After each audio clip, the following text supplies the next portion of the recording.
ఒకసారి ఈ వీడియో చూడండి, తర్వాత మాట్లాడుకుందాం. అందరికీ నమస్కారం అండి. మెయిన్గా ఇక్కడ ఆడపిల్లలు విషయానికి వస్తే నెలసరి అయ్యే సమయంలో మేము నెలసరి అయ్యాం, మాకు శానిటరీస్ కావాలి అన్నా కూడా మీరు అయ్యారో లేదో మాకు ఎట్లా తెలుసు, చూపించండి, అట్లయితేనే ఇస్తాము అనే విధంగా కూడా స్టాఫ్ అంటున్నారు.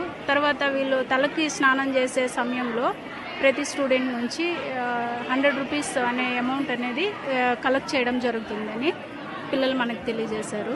చూసారు కదండి, ఈ కూటమి పాలనలో చదువుకునే పిల్లలు ఎన్ని ఇబ్బందులు, ఎన్ని అవస్థలు పడతా ఉన్నారో. ఈ ఇబ్బందులు ఈ ఐటీడీ వాళ్ళు గానీ, పచ్చ మీడియా వాళ్ళు గానీ, జనసేన వాళ్ళు గానీ వినిపించట్లేదు అనుకుంటా. వీటి గురించి కనీసం ఒక్కడు కూడా మాట్లాడకుండా అన్ని మూసుకుని కూర్చున్నారండి ఈ రోజునాడే.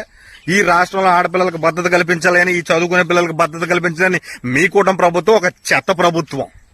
ఈ రాష్ట్రంలో లాండ్ ఆర్డర్ కంట్రోల్ లేదనుకుంటా, శాంతి భద్రతలు అదుపు తప్పాయనుకుంటా, హోంశాఖ విఫలమైందనుకుంటా, ఆ రోజునాడు హోంశాఖ మీద ధ్వజమెత్తిన పవన్ కళ్యాణ్ గారు తిరుపతి తొక్కిసలాట ఘటన గురించి ఆ బాధ్యతను భుజాల మీద వేసుకుని టీటీడీ చైర్మన్ బిఆర్ నాయుడు క్షమాపణలు చెప్పాలని కోరిన పవన్ కళ్యాణ్ గారు ఈ రోజునాడు విద్యాశాఖ మంత్రి నారా లోకేష్ దీనికి కారణమని బాధ్యతంగా క్షమాపణ ఆయన చేత చెప్పించగలరా, లేకుంటే ఆయన్ని హెచ్చరించగలరా, లేదా యజమాన్యాన్ని ప్రశ్నించినంత ఈజీగా ఈ యజమాని కుమారుణ్ణి ఎదిరించగలరంటారా? మరి మీరేమంటారో వీడియో కింద కామెంట్ చేయండి. మరి ఉంటాను.